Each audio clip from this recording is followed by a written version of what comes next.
Tam tikrose tarpkultūrinėse situacijose vertėjas turi išmanyti kartais ne tik ką ir kaip išversti, tačiau ko ir neišversti.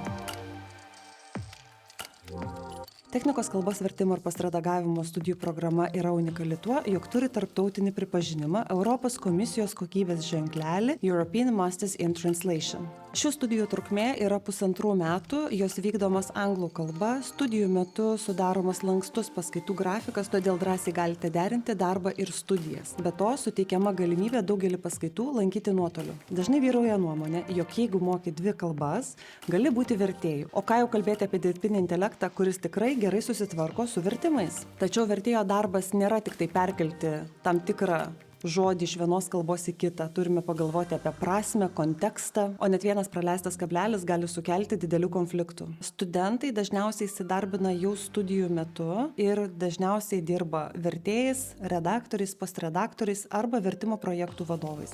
Jeigu reikėtų pasirinkti, man ši studijų programa pirmiausia asocijuotųsi su gautais karmos taškais, nes vertėjas atiduoda labai didelę duoklę visuomeniai. Taip pat asocijuojasi ir su pinigais banko sąskaitoje, nes baigę šias studijas vertėjai atlyginimų nesiskundžia. Tačiau geriausia šių studijų dalis yra tai, kad į jas gali stoti bet kas turintis bakalauro laipsnį, nesvarbu kokioje srityje tai būtų.